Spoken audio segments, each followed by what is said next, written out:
안녕하세요. 오늘도 사연 살롱을 찾아주셔서 감사합니다. 서울에 살고 있는 40대 워킹맘이에요. 날이 너무 추우니까 제 자신이 자꾸 움츠러들게 되네요. 그러면서 자꾸 2년 전 겪었던 충격적인 사건이 떠오르곤 해요.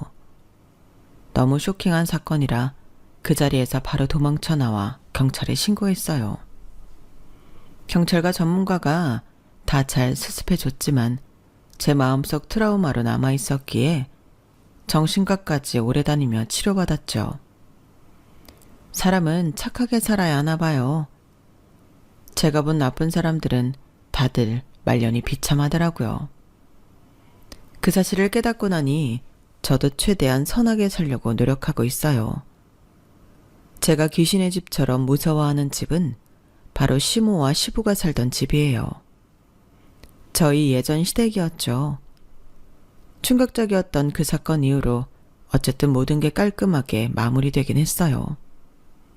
하지만 동네에 소문이 퍼졌는지 매매도 안 되고 세입자도 안 들어오네요. 저도 그 후론 한 번도 들여다보지 않았기에 진짜 귀신의 집이 되고 말았어요.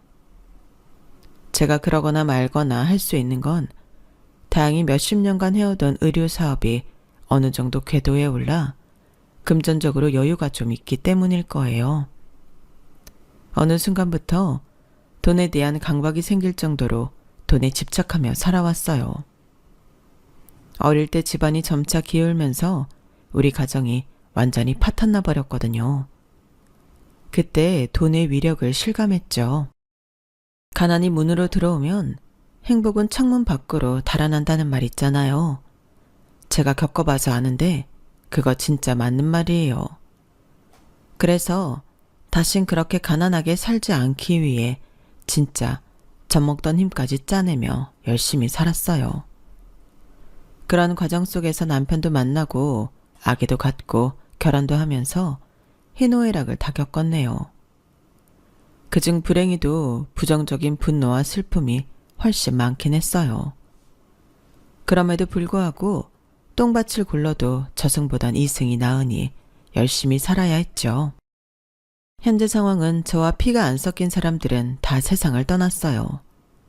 제가 의도하진 않았지만 어쨌든 그렇게 됐네요. 앞으로도 저는 제 곁에 남은 가족들을 위해 그리고 제가 사랑하는 사람을 위해 최선을 다해 살아갈 거예요. 제가 소처럼 일해서 번 돈들도 이 사람들을 위해 다 쓰고 죽을 거고요. 동대문 옷장사 시다바리부터 시작해서 현재 조그만 회사 사장이자 동시에 건물주가 되기까지 진짜 파란만장한 삶을 살았어요. 저처럼 팔자 센 여자도 드물 거예요. 40대 아줌마의 영화 같은 인생 스토리 한번 들어보시겠어요? 지금부터 시작해볼게요. 전 시골 출신인데 어렸을 때는 그래도 우리 집에 소가 많았다고 해요. 할아버지 때부터 이어온 소농장을 아빠가 맡아서 하셨거든요. 그런데 소농장 주인이었던 아빠가 그곳에서 일하는 모습을 본 적이 없어요. 아빠는 중절모부터 빼꾸드까지 새하얗게 양복을 빼입고 집 앞까지 택시를 불러다가 시내로 놀러 나가기 바쁘셨죠. 시골 진흙바닥에 백구드가 더러워진다는 이유로 진짜 집 문 바로 앞까지 택시를 불렀어요. 아빠가 탄 택시가 나가면 소를 몇 마리 실은 트럭이 뒤따라 나갔어요. 아빠는 시내에서 소를 판 돈으로 한두 달 생활하다가 다 탕진하고 들어오곤 했어요. 소농장의 일들은 다 엄마 몫이었는데 벌어들인 돈은 아빠가 다 써제꼈죠. 당연히 엄마 아빠의 사이가 안 좋을 수밖에 없었어요. 유진 아빠, 그렇게 팽팽 놀러 다닐 시간에 한글 공부라도 좀 해요. 오죽하면 아버님 유언이 애비 한글이라도 읽게 하라는 거겠어요? 유진이 보기 창피하지도 않아요? 난 당신이 소판 돈으로 여자들이랑 놀아나든 도박을 하든 상관 안 해. 이미 당신에 대해 있는 정 없는 정 다 떨어졌으니까. 하지만 우리 생활비는 남겨놓고 뺏어가야 할 거 아니에요. 이제 소 몇 마리도 남지 않았다고. 참네. 원래 부자는 남들이 다 알아서 해주는 거야. 글자 같은 건 몰라도 지금까지 사는데 아무 지장 없었다고. 이놈의 옆했네. 지금 한글 한다고 의시되는 거야. 뭐야. 그리고 소면 말이 없어진다 해도 이렇게 큰 집이 있는데 뭔 걱정이야? 맞아요. 우리 아빠는 지금 생각해도 정말 무식했어요. 난 놓고 기억자도 모른다는 말이 우리 아빠한테 딱 맞는 말이었죠. 아빠가 한글을 모르고 배울 생각조차 없다는 것도 큰일이었지만 경제적 개념까지 없다는 게 더욱 큰 문제였어요. 불안불안했던 아빠는 기어코 우리 식구까지 모조리 나락에 빠지게 만들었어요. 하루는 학교에 다녀왔는데 엄마 아빠가 엄청나게 심각하게 싸우고 있더군요. 평소에 티격태격하는 정도가 아니었죠. 서로 동물들처럼 엉엉 울부짖었어요. 이 편지 대체 뭐라고 써 있는 거야? 내 초등학교 후배 녀석이 형님 하면서 잘 따르길래 그 녀석이 원하는 대로 도장도 주고 사인도 해줬는데 혹시 그게 문제된 거야? 글자 아는 당신이 좀 읽어봐봐. 이 미친 인간아. 그렇다고 이 집까지 다 채펴먹으면 어쩌란 말이야. 아, 내 팔자야. 소도 다 팔아먹고 당신이 그 아는 동생인지 미친놈인지한테 인감이고 뭐고 다 넘겨줘서 그놈이 진 빚을 당신이 다 갚아야 한다는 내용이야. 이 집도 경매로 넘어가고 말이야. 우리 유진이랑 이 추운데 어디 가서 살란 말이야. 이 미친 인간아. 아버님한테 상속받은 재산 다 날리고 이제 소도 없는데 뭘로 돈 벌어먹고 살 거야. 지금까지 돈 뿌리고 다닌 술집 가서 다시 다 뺏어와 이 화상아. 처참하게 다 무너진 우리 집은 소는 애진작이 없어졌고 꽤 컸던 집까지 다 뺏겼어요. 나름 그 마을에서 가장 큰 집에 살았던 우리 가족은 누가 버리고 간 것 같은 곳에 둥지를 틀어야 했어요. 진짜 땡전 한 푼 없는 상태였기 때문이죠. 이런 말 믿으실지 모르겠지만 돈이 너무 없고 먹을 게 없어서 산에서 나물 캐다 먹고 노지에 대충 파묻혀 있는 감자, 고구마 캐다가 익혀 먹었어요. 가스레인지까지 다 뺏기고 아무것도 없어서 모닥불 피우고 그 위에 감자, 고구마 던져놓고 익으면 호호 불어서 먹곤 했죠. 요즘 젊은 사람들 캠핑 많이들 하잖아요. 그런 장면을 TV에서 보기만 해도 전 채널 돌려버려요. 옛날 그 어려웠던 시절 생각이 나서요. 저에게는 그게 낭만이 아니었고 생존이었죠. 그런 식으로 몇 달을 버티다 안 되겠다 싶었는지 엄마는 큰 결단을 내리셨어요. 유진아, 이제 너도 초등학교 고학년이니까 밥 정도는 혼자 차려 먹을 수 있겠지? 옆집 할머니한테 2, 3일에 한 번씩 반찬 좀 해달라고 돈 맡겨놨어. 쌀은 저 쌀독에 있으니 밥만 가서 같이 먹도록 해. 왜 나보고 혼자 밥 먹으라 해? 엄마 어디 가려고? 엄마도 우리 유진이 곁에 마냥 있고 싶은데 아무래도 엄마가 나서서 돈을 벌어와야 할 것 같아. 서울에 가서 몇 달만 일하면 여기 시골에서 1년 동안 벌 수 있는 돈을 준대. 자, 여기 현금도 좀 갖고 있어. 아빠한텐 절대 말하면 안 된다. 아빠가 뺏어갈지도 모르니 엄마 딱 넉 달만 일하고 돌아올게. 엄마가 없으니 편지라도 꼭 쓸게. 정말 미안하다, 유진아. 그렇게 엄마는 집을 떠나 돈 벌러 서울로 향했어요. 하지만 약속했던 넉 달이 지나고 1년이 지나도 엄만 돌아오지 않았어요. 그동안 아빠는 저만 보면 엄마 욕을 해댔죠. 거봐. 이 미친 옆엔 내가 서울 가서 바람난 게 틀림없어. 뭐 돈을 벌어와? 참네. 딴 남자하고 살림 차려서 거기서 애 낳고 돈 쓰고 잘 먹고 잘 살겠지 뭐. 유진아, 네 엄마가 우리 부녀를 버린 거다. 네 엄마는 못된 여자라고. 뭐라고요, 아빠? 우리 엄마 욕하지 마세요. 엄마가 아빠 때문에 얼마나 고생하며 살았는데 엄마는 내 곁으로 꼭 돌아올 거라고요. 이렇게 늘 받아쳤지만 몇 년이 지나도 엄마가 집으로 돌아오지 않자 자신이 없어졌어요. 마음 한켠에 엄마에 대한 그리움을 안고 현실을 묵묵히 버텨낼 수밖에 없었죠. 엄마가 아예 돌아오지 않을 거라 생각했는지 아빠는 대놓고 다른 여자들을 집에 들이기 시작했어요. 다 망해서 별 볼 일 없는 우리 집에 괜찮은 여자들이 들어왔겠어요? 당연히 다들 나이 많거나 좀 이상한 아줌마들이었죠. 그러던 어느 날 아빠가 새엄마라며 집에 들인 아줌마가 있었어요. 자기 아들까지 함께 와서 재혼하겠다며 나선 나이 많은 아줌마였죠. 자, 여기 인사해라. 오늘부터 네 엄마 되실 분이야. 돈 좀 있는 분이니까 잘 따르고 납작 엎드려 지내도록 해라. 네 새엄마가 본인 아파트로 우리를 데려간단다. 그래, 네 아빠가 날 공주 대접해줘서 같이 살게 됐다. 어차피 네 엄마는 행방도 모른다며. 자, 이 훤칠하게 잘생긴 오빠는 내 아들 심수찬이라고 한다. 앞으로 오빠 심부름도 잘하고 내 말도 잘 듣길 바란다. 뭐 니까지게 까불어봤자 내 아파트에서 쫓겨나기밖에 더 하겠니? 그것도 유머라고 저 빼고 새엄마라는 그 여자와 아들 그리고 우리 아빠는 웃어댔어요. 저만 울상이었죠. 아빠는 아직 엄마랑 이혼도 안 한 상태인데 다른 아줌마랑 동거를 한다니 같이 살기가 죽기보다 싫었어요. 하지만 미성년자였던 저는 아빠의 말에 순응할 수밖에 없었어요. 아파트고 뭐고 다 싫었어요.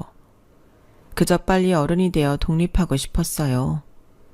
어차피 새엄마가 저한테 진짜 엄마처럼 잘해주지도 않았고 절 마냥 귀찮아하기만 했거든요. 그들에게 벗어나고픈 저의 바람이 하늘에 전달됐는지 완전히 저 혼자 되는 사건이 벌어지고 말았어요. 하지만 신에게 그 바람이 약간 잘못 전달된 것 같았어요. 다른 사람이 아닌 우리 아빠가 갑자기 돌아가시고 말았죠. 갑자기 안방에서 쿵 하는 소리와 함께 새엄마의 비명소리가 났어요. 전 당장 달려갔어요. 아니, 이 양반이 갑자기 왜 쓰러져? 아까 속이 체한 것 같다더니 심하게 체했나? 여보, 이 양반아. 안 되겠다. 야, 서효진, 얼른 119 불러라. 그 후로 119 구급차가 올 때까지 새엄마란 사람은 옆에서 쳐다만 보고 있고 전 아빠를 살리기 위해 별짓을 다 했어요. 인공호흡도 하고 주먹으로 아빠 심장을 내리치고 난리를 쳤지만 아빠는 끝내 깨어나지 못했어요. 새엄마는 아빠의 장례도 안 치러주고 절 바로 내쫓더군요. 제 옷까지 몇 개만 챙겨서 말이죠. 야, 너나 네 아빠나 이 아파트에 빈몸으로 들어왔으니 빈몸으로 나가도록 해라. 벌써 고등학생이 됐으니 뭐 혼자 살 수 있겠지? 빠이빠이다. 앞으로 다신 보지 말자꾸나. 아빠가 돌아가신 건 너무 슬펐지만 그 집에서 나오게 된 건 차라리 잘 됐다 싶었어요. 그런데 새엄마의 아들인 수찬 오빠가 절 계속 따라오더군요. 이제 우리 남남인데 왜 날 따라와? 얼른 집에 들어가. 서유진, 내가 너 좋아하는 거 모르고 있었어? 그동안 가족 아닌 가족으로 묶여서 말 못하고 있었는데 내 진심을 받아줘. 네 말대로 우리 남남인이 사귀어 보자고. 어때? 그 제안이 너무 징그러웠어요. 새엄마나 새엄마의 아들인 수찬 오빠나 소름 끼치게 싫기 마찬가지였거든요. 그게 뭔 개소리야. 난 당신네 모자한테 질렸어. 당신 엄마 말대로 이제 평생 빠이빠이야. 미친 소리 하지 말고 얼른 집에나 들어가. 일단 학교 친구네 집에서 조금이라도 빌붙으며 알바로 돈을 모은 뒤 독립할 계획이었어요. 고등학교는 마쳐야 한다고 생각했거든요. 그런데 심수찬 이 인간 때문에 모든 계획이 다 헝클어졌어요. 계속 절 스토커처럼 쫓아다니는 바람에 어느 순간 두려움까지 느껴 서울로 도망쳐버리고 말았어요. 학교고 뭐고 다 때려치우고 말이죠. 제가 태어난 고향에 안 좋은 기억만 있다 보니 모든 걸 훌훌 털어버리고 새 출발하고 싶었어요. 지금도 그 지역은 여행은 물론 우연히라도 가고 싶지 않아요. 내 어린 시절의 인생을 갉아먹은 고장처럼 느껴져서 말이죠. 사실 서울로 향한 건 엄마를 찾을 수 있지 않을까 하는 기대 때문이기도 했어요. 그전까지 서울에 가본 적이 없었기에 서울이란 지역이 우리 마을처럼 좁은 곳인 줄로만 알았어요. 하지만 서울역에 올라와서 높은 빌딩들과 수많은 사람들을 보니 겁이 덜컥 나더군요. 우리 엄마를 못 찾으면 어떡하지? 엄마, 어딨어요? 너무 보고 싶어요, 엄마. 두려움에 벌벌 떨면서 그날 밤은 서울역에서 노숙을 할 수밖에 없었어요.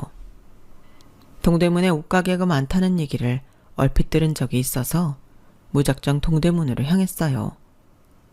서울역에서 동대문까지 멀지도 않은 거리를 엄청나게 헤매면서 갔죠.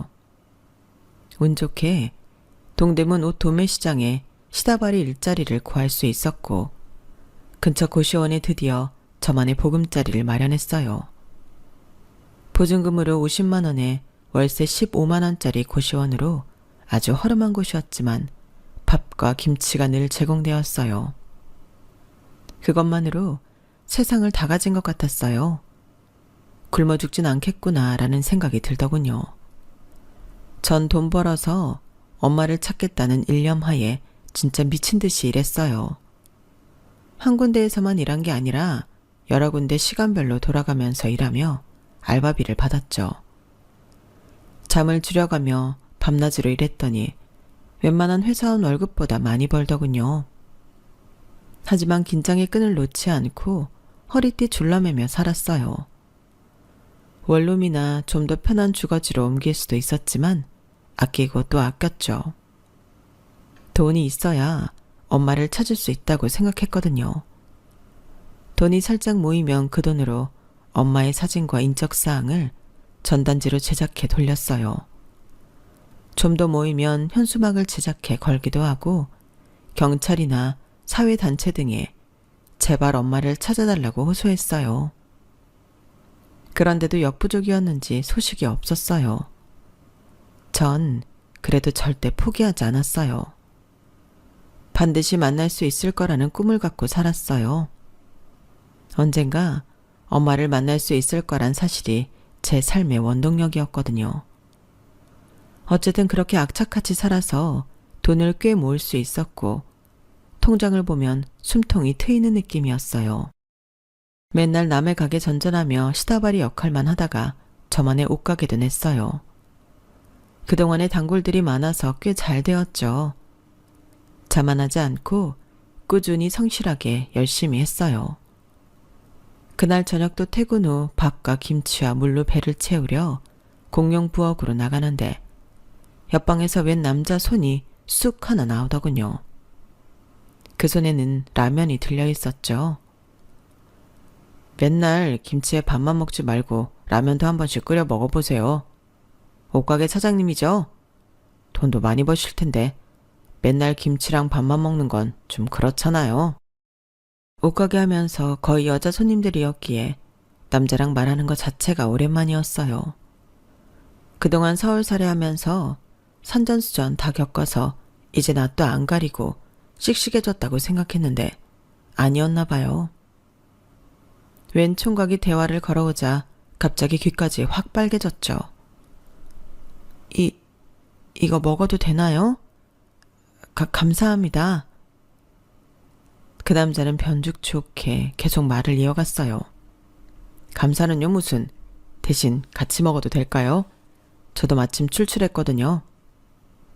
그렇게 고시원 옆방 남자와 처음으로 같이 라면 먹으며 대화를 나눴어요. 서유진 씨라고요? 이름도 외모처럼 예쁘시네요. 전 김준식이라고 해요. 고시원 살면서 7급 공무원 준비 중인데 계속 떨어지네요. 제 마음 같아선 9급 해보면 될 수도 있을 것 같은데 부모님들께서 무조건 7급만 원하셔서. 저희 집안이 대대로 공무원 집안이거든요. 그런데 부모님 두 분 다 퇴직하시고 경제적으로 몇 번 미끄러지시다 보니 여유가 없어요. 제가 최대한 열심히 해서 빨리 7급 합격해야죠 뭐.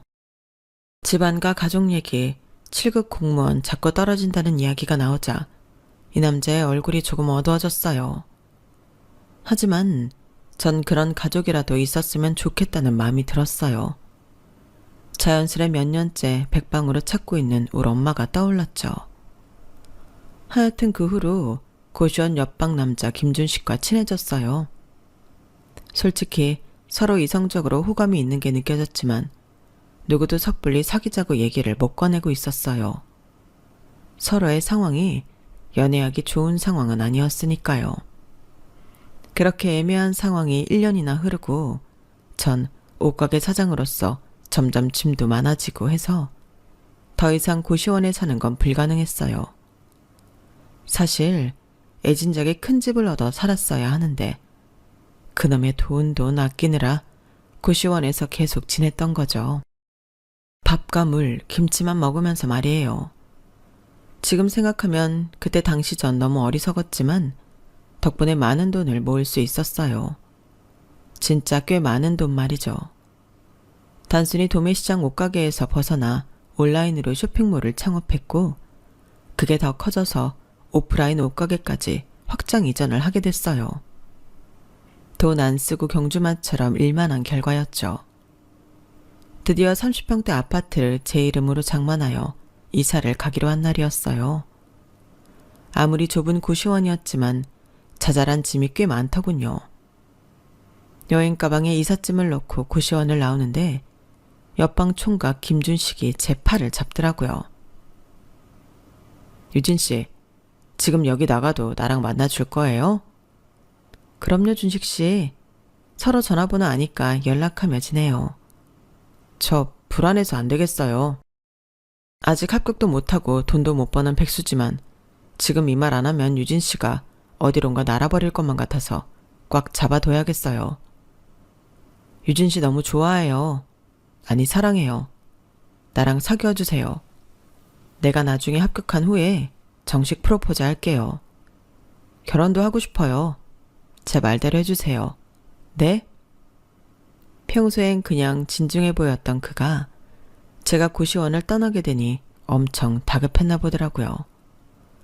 하지만 그의 진심이 느껴져서 예스라고 대답했어요. 사귀는 게 뭔지 결혼이 뭔지 아무것도 몰랐지만 저도 김준식 이 사람을 좋아하고 있었거든요. 그래요. 준식 씨 말대로 다 할 테니 얼른 열심히 공부해서 원하는 대로 7급 공무원 합격하세요. 저도 온라인 오프라인 옷가게 잘 운영하고 있을게요. 저 어디로 안 날아갈 테니 걱정 말아요. 가끔 만나서 데이트도 하죠 뭐. 그렇게 남자랑 처음 사귀어 보게 됐네요. 수험생이니 아주 가끔 만나서 맛집 돌아다니는 게 전부였는데 그마저도 진짜 꿀맛 같은 데이트였어요. 남친은 7급 공무원이 계속 될 듯 하면서도 아슬아슬하게 떨어졌어요. 그러기를 몇 년이었죠. 어느덧 30대가 돼버렸고 슬슬 저도 지쳐가더군요. 남친에게 최후 통첩을 내렸죠. 자기야, 이번에도 또 떨어지면 그냥 나랑 헤어지고 100% 1000% 공부에만 매진해. 1년에 나랑 몇 번 안 만나긴 했지만 전화 통화하는 시간도 있고 아무래도 내가 여자친구로서 도움이 안 되는 것 같아서 말이야. 유진아, 무슨 말이야. 이제 나 유진이 없으면 못 살아. 애초에 나랑 사귀어주고 결혼까지 해준다고 했잖아. 조금만 더 기다려주면 꼭 붙을게. 진짜 좀만 기다려줘. 그동안 제가 돈 번다는 이유로 남친에게 생활비, 용돈이며 책값, 인터넷 강의 수강료, 옷, 식료품 등등을 지원하며 물심양면으로 도왔어요. 그 일을 남친 부모님께서 해야 했지만 공무원 퇴직하고 이 일 저 일 손대다가 다 말아드셨다는 남친 부모님은 돈이 없는 상태라고 하더군요. 어쩔 수 없었죠 뭐. 저의 첫 남자였기에 이 남자와 당연히 결혼까지 해야 한다고 생각했거든요. 너무 순진한 생각이었죠. 그래도 천만다행히도 남친은 구수인지 십수인지 만에 드디어 시험에 합격했어요. 꿈에 그리던 7급 공무원이었죠. 맘 같아선 카퍼레이드라도 해주고 싶었어요. 세상에서 가장 어려운 시험을 합격한 것만 같았죠. 유진아, 드디어 우리가 원했던 거 다 할 수 있게 됐어. 직장이며 결혼도 다 말야. 그동안 우리 유진이가 나한테 경제적으로 지원해준 것만 해도 얼마야. 정말 너무 고마워. 나 유진이 때문에 합격할 수 있었어. 다 자기 덕분이야. 사랑해. 전 너무 복받쳐서 남친의 말에 대답조차 못하겠더라고요. 누가 보면 남친이 대통령이라도 된 줄 알았을 거예요. 하지만 남친 말대로 합격과 동시에 결혼을 할 수는 없는 노릇이었어요. 현실적으로 조금은 직장 생활에 적응하고 돈도 좀 모으고 해야 했죠. 전 그래도 한시름 놓고 온라인 오프라인 옷가게에 매진할 수 있었어요. 저만의 무기인 성실함으로 하루하루 버텨나가니 매출이 무섭게 상승하더군요. 제가 옷을 최대한 저렴하게 판매하려는 노력도 한몫한 것 같아요. 그날도 오프라인 옷가게에서 직원들과 함께 열심히 일을 하고 있었어요. 그런데 매장 한켠에서 우리 직원 중 하나가 손님에게 뭐라고 하고 있더군요. 아유, 손님, 여기다 숭늉을 잔뜩 쏟아 놓으시면 어떡해요? 하얀 블라우스인데 이거 세탁하면 새 옷으로 팔지도 못한단 말이에요. 어쩔 수 없이 구매해 주셔야겠어요. 아님 변상이라도 하시던가요. 아우, 죄송합니다. 이분이 앞이 안 보이는 분인데 워낙 목이 마르시다고 해서 숭늉을 꺼내다가 그만 블라우스에 엎지르고 말았네요. 제가 살게요. 한 50대쯤 돼 보이는 손님과 옆에서 부축해주며 도와주는 사람이 연신 죄송하다고 하더군요. 사장인 제가 무슨 일인지 파악하기 위해 가까이 가보았어요. 그런데 한 발자국 한 발자국 다가갈수록 앞못 보는 그 손님의 얼굴이 낯이 익었어요. 뭐지? 누구지? 혹시 우리 엄마인가? 엄마 얼굴이랑 비슷한데? 눈이 안 보여 앞을 더듬더듬하고만 있던 그 여인은 정말 내 엄마가 맞았어요. 단 하루도 한순간도 잊지 않고 있던 우리 엄마의 얼굴이 확실했어요. 전 그 여인의 손을 잡고는 울부짖었죠. 엄마, 우리 엄마 맞지? 나 유진이야, 엄마. 엄마도 날 더듬더듬 하면서 울음을 터뜨렸죠. 유진이? 진짜 우리 유진이 맞니? 목소리 들이는 맞는 것 같아. 유진아, 내 딸아. 엄마가 앞이 안 보여서 널 볼 수가 없구나. 미안하다. 이런 꼴로 나타나서 미안해. 우린 얼싸안고 엉엉 울었어요. 한참을 울다가 정신 차리고는 근처 식당으로 향했어요. 엄마한테 밥 한 끼라도 얼른 사드리고 싶었거든요. 예전에 건강한 모습의 엄마가 아니었어요. 앙상한 나뭇가지 마냥 빼빼 마른 몸에 볼살이 쏙 빠져서 움푹 들어가 있었죠.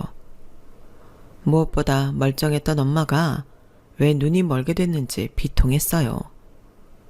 좀 진정을 한 엄마는 제게 모든 걸 다 말해주었어요. 얼른 서울에서 돈 벌어다가 우리 유진이한테 가려고 했어.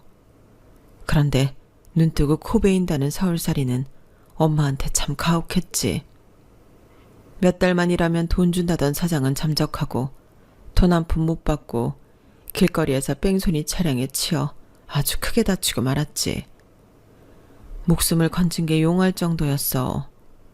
눈을 멀게 된 것도 그 사고로 인해서였고 심지어 머리까지 다쳐서 몇 년간 기억도 제대로 못하고 사람 구실도 못하고 살았지. 그러다 언젠가부터 기억이 조금씩 되살아나기 시작해서 복지관 도움을 받아 우리 유진이랑 살던 집에 가봤지만 이미 아무도 없더라고.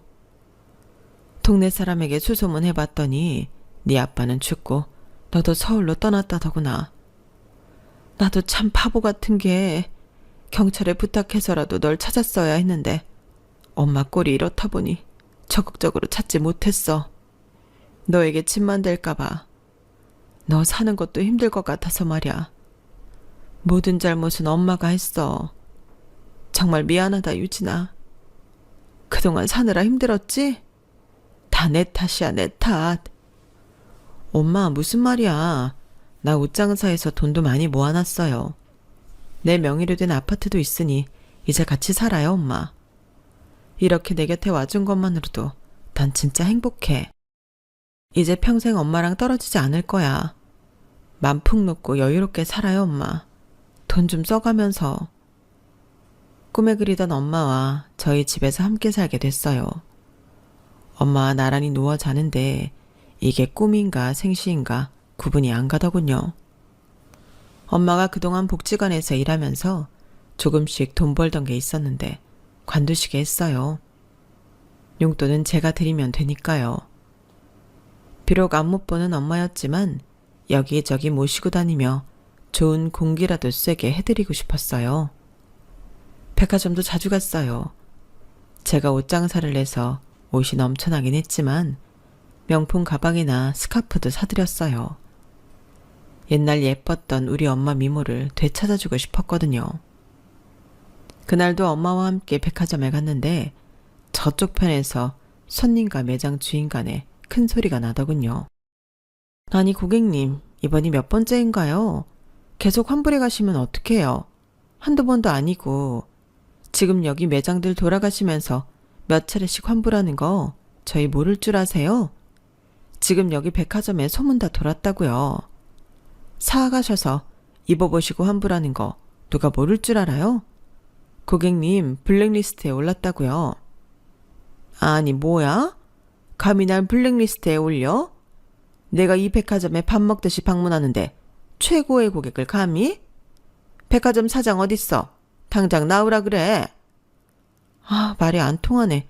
그냥 환불해 드릴 테니 다음부터 저희 매장에 방문하지 말아주세요. 아셨죠?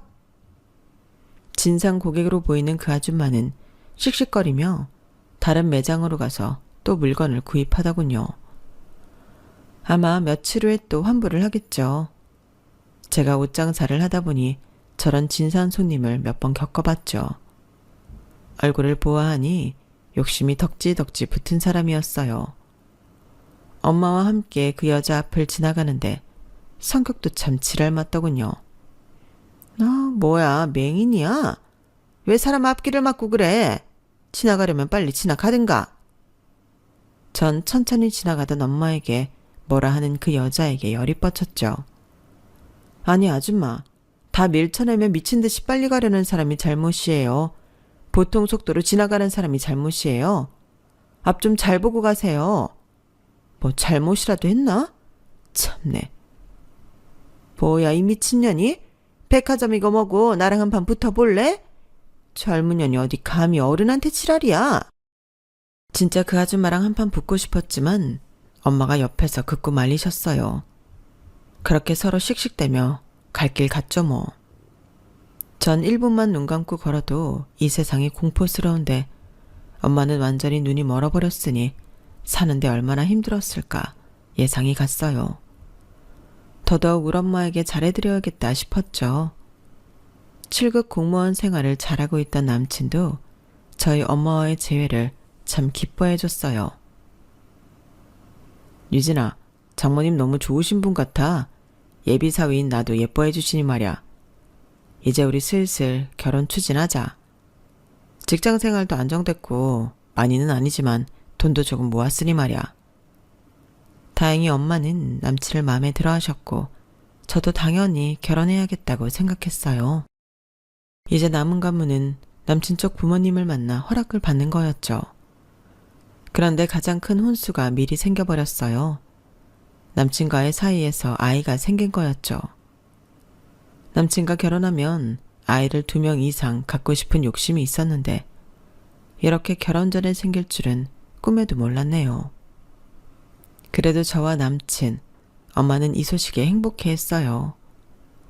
지금껏 한 번도 안 만나봤지만 남친 부모님도 손주 소식에 미리 기뻐해 주실 거라 생각했어요.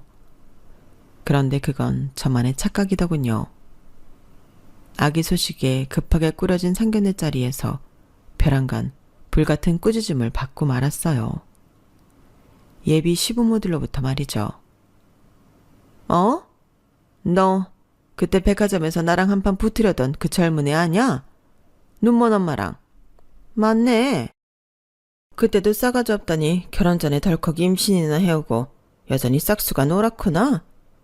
그건 그렇고, 야, 그동안 내가 우리 아들이랑 교제한다고 해서 널 얼마나 싫어하고 있었는데 우리 아들 통해서 못 들었냐? 우리 집안이 대대로 공무원 집안이라 책상에서 펜대 굴리면서 편하게 일하고 연금 받으며 사는 집안이야. 그런데 뭐? 너 학교도 제대로 졸업 못하고 게다가 엄마는 눈먼 여자? 아우, 야, 나 뒤로 자빠지게 생겼다. 애 떼라, 애 떼. 이 결혼 절대 안 된다. 어머님, 애를 떼라뇨. 절대 그렇게는 못합니다. 그리고 준식씨 7급 공무원 구수인지 10수인지 할 동안 제가 얼마나 많이 금전적으로 지원해줬는지 모르세요? 그 돈을 다 받아놓고 이제 와서 결혼을 반대하신다고요? 그렇게 연금 받고 떵떵거리며 사셨으면 아들 수험 생활을 부모님이 지원해 주셨어야 맞는 거 아니에요? 연금이며 뭐며 공무원 퇴직하면서 일시불로 받고 사업으로 다 말아 드셨다고 그러던데 제가 모를 줄 아셨나요? 뭐야 이년이? 안 못 보는 애미 가진 주제에 말이 많어. 참네. 그래 좋다. 가방끈 짧지만 돈이라도 좀 버니까 결혼 허락하마. 대신 결혼하면 니네 엄마랑 당연히 따로 살아야 하고 친정에 용돈 드리는 일은 없도록 해라. 딸은 결혼하면 남인 거야. 제가 또 뭐라 반박하려고 나서려던 걸 친정엄마가 말리셨어요. 네, 내 사돈어른. 전체가 돈 벌어서 알아서 살면 됩니다. 제가 많이 모자란 친정엄마라서 여러 사람에게 참 죄송하네요. 딸 돈으로 살아갈 생각 안 합니다. 그 점은 걱정 마시고 아이들 결혼 얼른 시키십시다. 그렇게 안 좋은 분위기 속에서 상견례를 마쳤어요. 눈 안 보인다는 이유로 딸내미가 대학 가도 안 나왔다는 이유로 우리 엄마가 납작 엎드리는 게 무지 속상했어요. 하지만 저도 이미 임신했으니 얼른 결혼해서 남친의 아내로서 살고 싶었어요. 저만의 가정을 꾸리고픈 욕심이 있었거든요. 악덕 시부모와 시댁에 대한 고려는 뒷전이었죠. 맘 같아선 엄마를 모시고 살고 싶었지만 엄마는 극구 따로 살겠다고 사양하셨어요. 엄마를 집 근처 24평 아파트로 모시고 가까이서 사는 것으로 합의를 봤죠. 번갯불에 콩 구워 먹듯이 결혼하고 혼인신고하고부터는 시부모의 악독함이 적나라하게 드러나더군요. 시모는 내가 우리 엄마한테 돈을 주나 안 주나를 감시하는 감시조 같았어요. 그러면서 본인들은 내 돈을 뺏어가려고 안달이었죠. 야, 시부모 생활비 계좌이체로 매달 보내라. 자, 여기 계좌 보낸다. 한 달에 최소 200씩은 보내. 200이요? 어머님 아버님 다 건강하게 일하실 수 있을 나이신데 제가 왜 그 돈을 다 대드려야 하나요? 그렇게는 못합니다. 저도 아기 낳으면 일도 그전처럼 풀타임으로 하지 못하고 돈도 아껴야 해요. 그리고 저희 친정에는 돈 한 푼 못 주게 하시면서 200을 요구하시는 건 너무하지 않나요? 뭐야? 7급 공무원의 능력 있는 내 아들 뺏어갔으면 우리 아들 키워준 값은 내놔야지. 200이 아니고 300을 받아도 부족하구만. 그리고 이 나이에 어디 가서 일하냐? 식당이라도 나가란 말이냐? 평생 나 험한 일 안 하고 살았다. 그러니 헛소리 말고 돈 붙여. 공무원 은퇴하고 사업 시원하게 다 말아먹고는 등산이나 다니던 시부도 제게 돈을 많이 요구했어요. 며느리야, 돈 벌고 싶지? 내가 네 돈 불려줄 테니 투자 좀 하려무나. 내가 등산하면서 아주 좋은 투자처를 알아놨다. 아버님, 전 그냥 제일 안전한 부동산에만 투자하려고 해요. 제가 알아서 할게요. 아무래도 젊은 사람이 더 부지런히 알아보고 안전한 투자처 찾을 수 있으니까요. 넌 한 번도 예스 하는 걸 못 봤다. 시애미 시애비를 우습게 보는 거냐? 에휴, 가방끈 짧은 애를 며느리로 들였더니만 집안 꼴이 아주 우습게 돌아가는구나. 참네. 저도 말은 이렇게 하고 시댁에 돈 안 들이려 노력했지만 남편을 통해서 월급을 거의 다 뺏어가는 것 같더라고요. 막상 안 못 버는 우리 엄마는 복지관에서 어떻게든 알바해서 생활비를 벌려고 하시는데 시부모란 작자들은 부모인지 기생충인지 모를 노릇이었죠. 우리 딸 지아가 태어나고 팽팽 놀고 있던 시모가 아이를 좀 봐줬으면 했지만 역시나 노라고 하더군요. 아우 야, 주변에 보니까 손주 보면 늙더라. 이 나이에 애 보는 게 어디 쉬운 줄 아니? 안 그래도 피부관리도 제대로 못 받고 있는데 시엠이 늙어 죽이려고 작정했냐? 난 애 못 본다. 네가 알아서 해. 전 일을 계속해야 했기에 일단 베이비시터를 고용하고 친정엄마를 함께 계시게 했어요. 덕분에 우리 딸 지아는 외할머니의 사랑을 듬뿍 받으며 자랄 수 있었죠. 하지만 결혼 생활이 이어질수록 시부모와의 관계는 악화됐어요. 그들은 절 ATM기로만 보고 맨날 돈만 뺏으려 했고 톡하면 안 못 보는 친정엄마와 중졸인 제 학력을 갖고 무시하기 일쑤였어요. 중간에서 남편이 방패막이라도 되어주면 좋으련만 우유부단하고 착하기만 한 남편은 오히려 시댁에 돈 퍼주기 바쁘더군요. 돈 더 잘 벌던 제가 생활비를 거의 100% 부담하고 있었기에 옳다코나 하고 남편의 월급은 다 시댁으로 흘러 들어갔어요. 모든 게 다 진절머리 났죠. 진짜 이혼하고 싶은 마음이 굴뚝 같았지만 아이의 아빠이니 꾹 참고 우리 딸과 친정 엄마만 바라보며 살았어요. 그러던 중 명절이 다가오고 친정 엄마한테 명절 용돈 30만 원 드리고 시댁에 먼저 찾아갔어요. 그래도 명절이니 최대한 웃으며 응대하려 했는데 시부모는 여전히 절 빡치게 하더군요. 야, 명절이라고 친정에 30만 원이나 줬다고? 뭐 안 못 버는 거지한테 적선이라도 하는 거냐? 너 그럼 우리한텐 뒤에 0 하나 더 붙여서 300만 원 내놔라. 우리 아들이 너보다 10배는 훌륭하니까 말이야. 참네. 뭐라고요? 지금 뭐라고 하셨어요, 어머님? 안 못 버는 거지라뇨. 그게 사돈한테 할 소린가요? 본인 아들이 저보다 10배는 훌륭하다고요? 어머님 좋아하시는 그 돈 제가 남편보다 몇 배는 더 벌어요. 그럼 며느리인 제가 맨날 푸대접 받고 살아야겠어요? 더 이상은 못하겠네요. 이렇게 훌륭하신 아드님과 평생 잘 살아보세요. 우리 딸 지아는 제가 키우며 살게요. 여보, 당신이랑 이혼도장 찍을 거니까 부모님 모시고 살아요. 이렇게 이혼 선언해버리고 딸과 함께 시댁을 나와버렸죠. 택시 타고 최대한 빨리 집으로 왔어요. 진짜 이혼할 생각으로 말이죠. 그런데 남편이 부랴부랴 뒤쫓아왔더군요. 제 엄마야, 나 당신이랑 이혼 못해. 제발 우리 엄마 아빠 용서해줘. 그동안 장모님에 대해 안 좋게 말한 거랑 당신한테 한 거랑 내가 중간 딸이 역할 잘했어야 했는데 다 내 탓이야. 이혼만은 절대 안 돼. 내가 앞으로 잘할게. 어? 아니, 잘하는 것만으로 안 돼. 나 더 이상 당신 부모님 보고 싶지 않아. 그럼 당신이 결정해. 나야 당신 부모님이야? 평생 누구랑 같이 살 거냐고.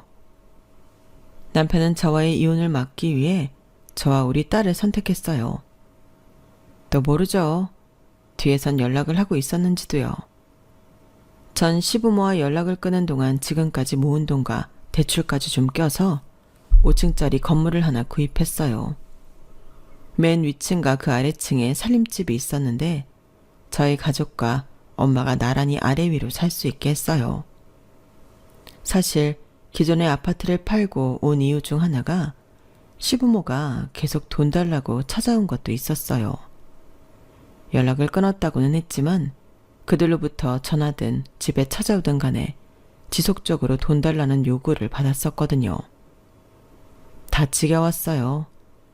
진짜 시부모와 연결고리인 남편과도 이혼하고 싶었지만 다 참고 제 명의의 건물로 이사를 온 거였어요. 그런데 애증의 인물인 남편에게 아주 큰일이 닥치고 말았어요.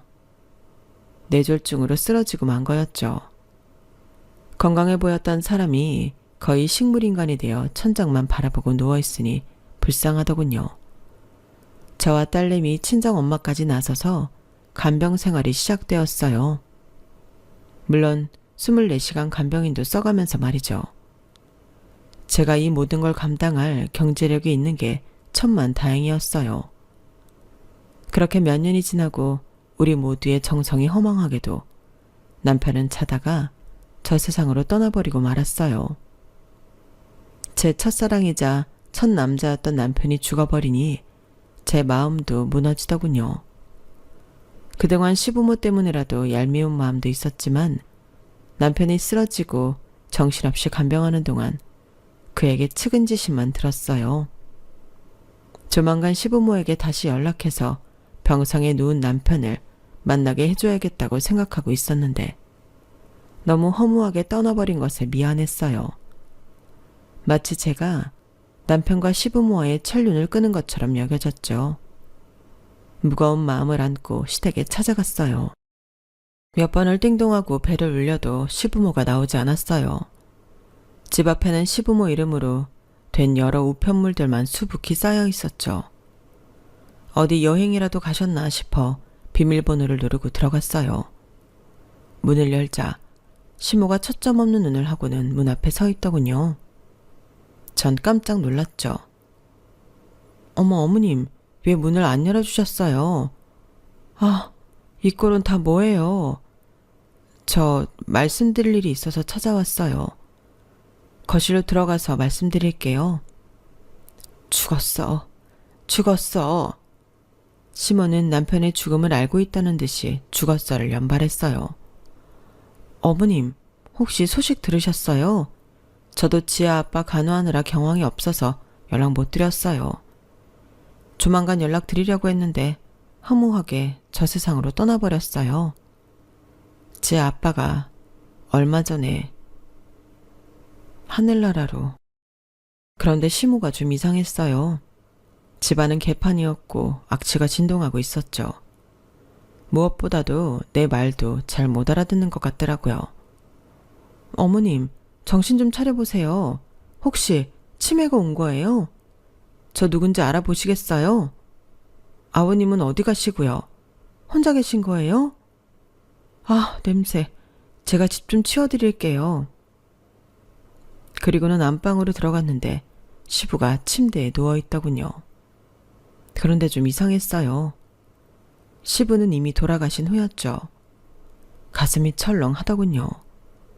너무 충격적이었어요. 전 바로 경찰에 신고를 했어요. 시모를 붙잡고 대체 어떻게 된 일이냐고 묻는데 걷잡을 수 없이 눈물이 났어요. 어머님, 이게 다 무슨 꼴이에요? 왜 정신줄을 놓아버린 거예요? 예전처럼 저 구박하고 쌍욕이라도 좀 해보세요. 세월도 무상하지. 대체 아버님은 언제 돌아가신 거예요? 경찰에 오고 전문가에게 의뢰해 시댁에 엉망진창이 된 집을 다 수습했어요. 그리고는 시설 좋은 치매 전문 요양원에 시모를 모셨어요. 그 비용을 전부 다 대드리고 심지어 자주 찾아뵙기까지 했어요. 저와 친정엄마를 무시하고 욕하던 시모였지만 그 여자의 말년이 불쌍해서 말이죠. 하지만 시모도 오래 사시지 못하더군요. 시부와 아들까지 돌아가신 충격이 커서였는지 어쨌든 심장마비로 1년 정도 사시다가 돌아가셨어요. 이 모든 게 저에게 트라우마로 남아서 약간 공황장애 비슷하게 증상이 오더군요. 그 이후로 정신과 치료도 열심히 받으며 다시금 제자리로 돌아오려고 노력하는 중입니다. 당연히 하던 일도 성실하게 하면서 말이죠. 그냥 남편과의 인연이 아니었던가 봐요. 잘 살 인연은 따로 있나 봅니다. 애초에 궁합이라도 보고 사귈 걸 그랬나 싶기도 해요. 친정엄마는 더 늦기 전에 다른 남자도 만나보라고 하는데 글쎄요. 저 혼자 돈도 잘 벌고 있고 예쁜 딸과 친정엄마와 함께 평생 행복하게 살 수 있는데 굳이 재혼해야 하나 싶네요. 악덕 시부모를 한번 겪어봤더니 세상의 모든 시부모들은 다 그럴 것 같아 두렵게 느껴지기만 합니다. 그저 핏줄 섞인 가족이 최고인 것 같아요. 지금 내 가족한테 사랑한다고 말해주고 최선을 다하려고 해요. 꼭 남자 만나서 결혼하는 게 행복인가요, 뭐. 사랑하는 사람들과 함께 있는 게 행복이죠. 여러분들께서도 옆에 있는 가족에게 사랑을 적극적으로 표현하면서 행복하게 사시길 빌겠습니다. 다들 복 받으세요. 여러분, 사연 댓글에 응원과 현명한 조언 부탁드려요. 좋아요와 구독은 저에게 큰 힘이 됩니다. 오늘도 좋은 일 가득하세요.